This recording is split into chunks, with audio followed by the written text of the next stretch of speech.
یا دکانونه دي یا دي که هغه اسې بدنام دی او یا که هغې خرڅوي د هغوی کور مخې ته پولیس باوردي مونږ ودرولو چې د هغوی مونږ نگراني وکړو او د دې څیز رکاوټ راولو. بیا په دې کې ټولو خلکو چونکې دا اپریشیټ کړه دا پروګرام او ټول ضلع کې دې ټایم کې د ټولو منشیات فروشو کور مخې ته ګردات ولاړ دي. نو دې کې موږ دا شرط کېښودو چې فرض کا څوک مکمل طور باندې دا منشیات فروشي ختمول غواړي ځان پاکول غواړي نو هغه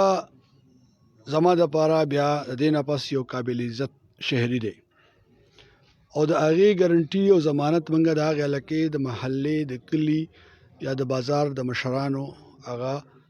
ضامنان کېښودل چې ستاسو په ګارنټۍ ستاسو په ضمانت به دا خبره موږ ختمو او چې کله هم د پولیس او د معاشرې په خپلو کې انډرسټینډینګ جوړ وي نو یو جرم داسې نشته چې انشاءالله به ختم شي. نن هم زمونږ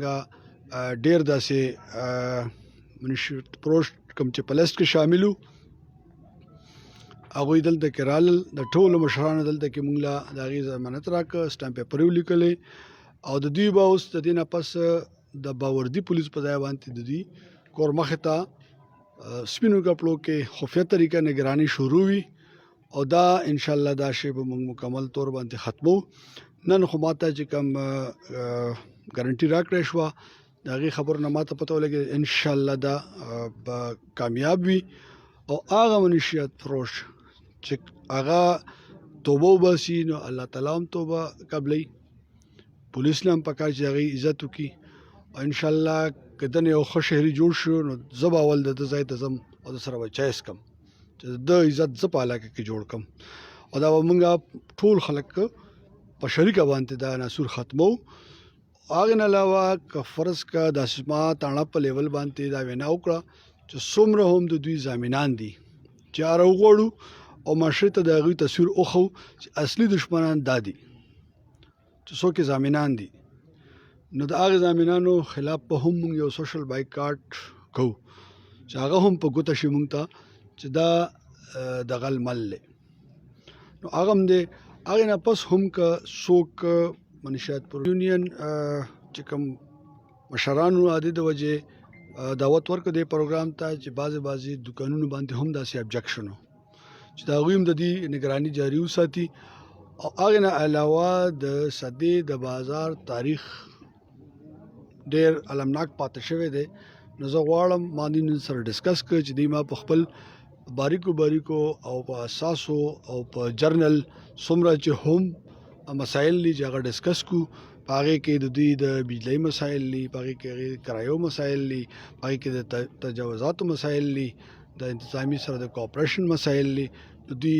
ټولو چې دی نو په دې کې ښه یقینداني راکړه چې انشاءالله موږ به د پولیس سره کوپریشن کوو انتظامي سره به کوپریشن کوو او دا مسایل به جاینټ طریقې سره حل کوو. ما ډي سي پي صاحب ته او ایس ایچ او صاحب ته وویل چې که فرض که کوم مسایلو کې جرګې شروع دي نو هغې له ډېر ټایم مه ورکوئ او په ډیلی روټین کې هغې مسایلو باندې ډسکشن وکړئ چې په ټیبل باندې کینو دا مسایل ولا ډېر په طریقه باندې هغه کو ځکه چې تاجر برادري همیش لپاره په ټوله دنیا کې یو ډېر پرامن ټوله ده.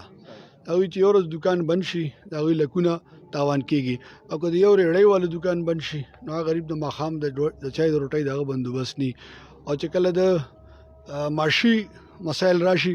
نو بیا څوک امن ته نه ګوري شوکې ډاکې دا څیزونه ته نه جوړېږي هغې سره امن او خوشحالي بیا ختمه شي.